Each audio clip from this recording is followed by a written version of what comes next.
As society changes, so does the way we look at and use technology. In the 1950s, computers were a centralizing machine that tied everyone together through a big mainframe. Then came laptops, which allowed society to disperse again. Well, for many years, video games isolated a player or maybe two in someone's home. But as you'll see in tonight's Buckley Report, they're not only becoming young adults' main way of socializing, they're now a serious discipline at universities. Fortnite is very popular right now because they re-released the first season. Sophie Priest has a confession to make. You know, I think this is the longest I've lasted while playing by myself. She is committing what some may see as the sin of using her experience growing up as a gamer I'll go this way. to forsake her traditional education for a career in the video game world. And your parents told you you were throwing your life away? Surprisingly, no. My dad is also a gamer. My brother even more so. And it turns out, so too is her alma mater, UNC Greensboro. We are on the cusp of a breaking wave. UNCG recently opened a state-of-the-art gaming arena and, more importantly, is developing full curricula around gaming, game design, and marketing. We have by far the most comprehensive gaming and esports approach of any university in the country. We're certainly the lead in North Carolina in terms of blending academics and video gaming and esports. That's saying a lot. It is. So this is the original map.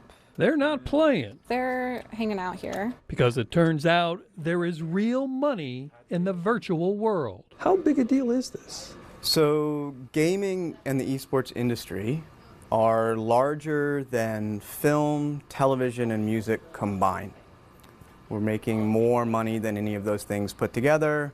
Imagine something as big as the NBA just appeared overnight, right? That is what esports is like. Although UNCG may be ahead of the game, they're not alone. Join the party. It's what everyone's doing. High Point University was recently named one of the nation's top 50 universities for game design by the Princeton Review. Yeah, oh, huge. Absolutely huge. Professor Stephen Hall hears the occasional snicker when he tells someone that he's the chair of the Department of Gaming at HPU. Anytime a new medium has come out, the previous generation has always decried it. But games evolve. What was once an escape that helped isolate loners has become the modern-day playground. Overwhelmingly, the number one reason why they play games is to be social with their friends. Building friendships through gaming is one of the biggest things that you gain knowledge-wise from esports.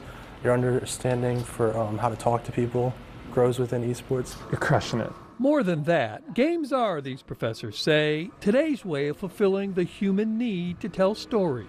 We see video games as the sort of media language of the 21st century. So where literature might have been the 19th, film might have been the 20th, video games and esports are the media that is dominating the way that people think and the way that people create and the way that people communicate in the 21st century.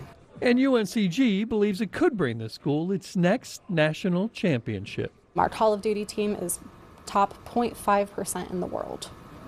They're pretty good. Do you see a day when esport athletes from UNCG get the same recognition as soccer and basketball athletes? Yeah, of course. It's happening in other places, so there's no reason why it can't happen here. Why, indeed.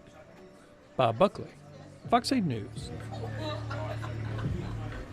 The Entertainment Software Association points to these numbers as evidence of how games can bring us together. Nearly 90% of people say they expanded their social circle through gaming, even meeting their spouses that way. And more than 3/4 of parents say they play games with their kids.